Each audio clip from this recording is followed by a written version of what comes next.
খেলা হবে তৃণমূল কংগ্রেস নেত্রী মমতা বন্দ্যোপাধ্যায়ের অত্যন্ত প্রিয় রাজনৈতিক স্লোগান।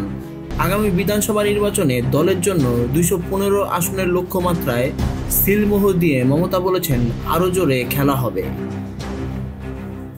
গেল বৃহস্পতিবার দলের বৈঠক মিনি রাজ্য সম্মেলন থেকে প্রিয় স্লোগান দিতেই তৃণমূল সমর্থকরা চনমনে, কারণ লক্ষ্যমাত্রা বিরাট। কলকাতা থেকে মমতা খেলা হবে বলার ভিডিও ভাইরাল, সেই ভিডিও বাংলাদেশেও ভাইরাল। পলাতক আওয়ামী লীগ নেতা শামীম ওসমান রাজনৈতিক হুমকি খেলা হবে স্লোগানের সৃষ্টিকর্তা। বিতর্কিত নির্বাচনে বারবার ক্ষমতা ধরে রেখেছিলেন শেখ হাসিনা বলছে আন্তর্জাতিক মহল। সেই নির্বাচনগুলিতে শামীম ওসমানের তৈরি খেলা হবে স্লোগান চলত। স্লোগানটি বাংলাদেশ থেকে পশ্চিমবঙ্গে ছড়ায়। বিগত নির্বাচনগুলিতে তৃণমূল নেতা অনুব্রত মণ্ডলও বারবার বলেছেন, খেলা হবে, ভয়ঙ্কর খেলা হবে। খেলা হবে হুমকির সৃষ্টিকর্তা শামীম ওসমান নিজের দেশে নাকি অন্য দেশে লুকিয়ে আছেন, সরাসরি এই বিষয়ে কিছু জানা যায়নি বলছে বাংলাদেশের অন্তর্বর্তী সরকার। গত বছর ৫ই আগস্ট রক্তাক্ত গণবিক্ষোভে বাংলাদেশে টানা ৩ দফায় সরকার গড়া আওয়ামী লীগের পতন হয়েছে। ক্ষমতাচ্যুত শেখ হাসিনা ভারতে আশ্রিত। তিনি গণহত্যাকারী স্বৈরাচারী হিসেবে দেশে ধিক্কৃত হচ্ছেন। দাবি উঠেছে মৃত্যুদণ্ডের।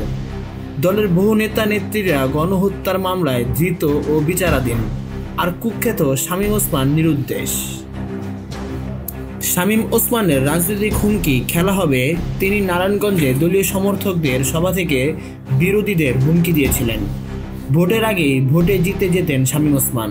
সেই বিতর্কিত ওসমান গণবিদ্রোহের পর আত্মগোপনে। পরিস্থিতি এমন যে তাকে কাছে পেলেই জনতা জবাই করে দেবে। ভয়াল শামীম ওসমান এখন নিজেই ভয়ে ভীত। নারায়ণগঞ্জের জামতলায় যে বিরাট বাড়ি থেকে ওসমানের রাজত্ব চলত, আজ সেখানে নীরবতা। বাড়ির নাম বাইতুল আমান।